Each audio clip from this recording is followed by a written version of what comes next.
Online crush ng bayan, we have Shan Basadas. Lots of cheers for Shan. Stand it up.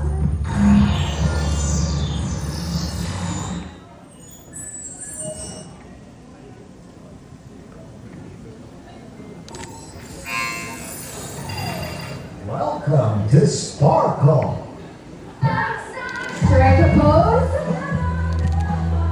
Welcome. You can see already an endorser in his early stages of his career. Very accomplished already. Congratulations. We start with a famous Bangus girl, May Ann Basa. Hi. May, you may scan your QR.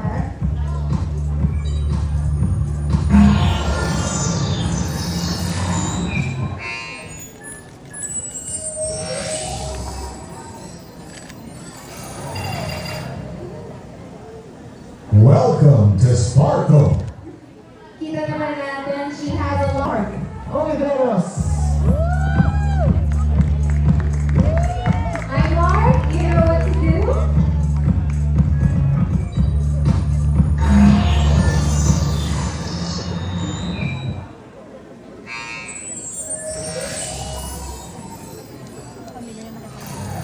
Welcome to Sparkle. Strike a pose. Very interested how will translate on the TV screen Sayang naman. as which roles. Chefs and educators, Chef Elite.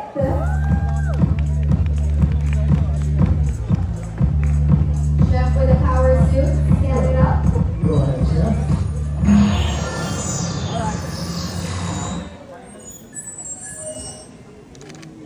Meron tayo niyan, no? Welcome to Sparkle. Ano ba nga yung mga recipe na inihanda sa ating chef Elite dito sa Chef. Sparkle? We're Marami. really excited to see more of your recipes. So, pwede nyo ng konti lang, paano kayo nag-discover and then what's your message to your fans online at yung magiging fans nyo pa dito sa Kapuso Network? We can start with Chef. Hi, I'm officially a Kapuso, so good afternoon everyone. Actually, it started when I was in the US with my family. During the pandemic, I posted a lot of food content, recipes, mukbang, food reviews, and then TikTok reached out to me to join their community, food community. And then I happened to be here on during TikTok Payment Day. So Sparkle reached out to me to do a Zoom meeting. I didn't know it was a VTR, so I thought it was a project. So, and then actually, then I start, and then I got a lot of followers on TikTok now. Actually, it's very fun, and actually, yung community ko online, it's growing, and I'm so happy to be here because it's always been my dream to be a Kapuso, and I'm looking forward to more opportunities with Sparkle. And I'd also like to take this opportunity to thank Miss Alette Boson, and Miss Joy Marcelo, Miss Joy Dolato, and of course Miss Dave. And yeah, this is my dream. Welcome. I'm a Kapuson. So thank you. Congratulations. May? Maayong hapon mga kapuso! Guys, sobrang saya ko po ngayong araw na to mga auntie and uncle ko. Ayan, maraming salamat po sa suporta nyo, auntie and uncle ko.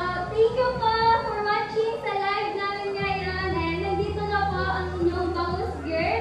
Dati po nagbibenta lang po ako ng bangus sa palengke. Ngayon, Sparkle artist na po ako. Maraming salamat po sa suporta nyo, auntie and uncle. God bless you! Hello guys, so I started being an influencer during the pandemic, and then I didn't know that it was going to be an opportunity for me.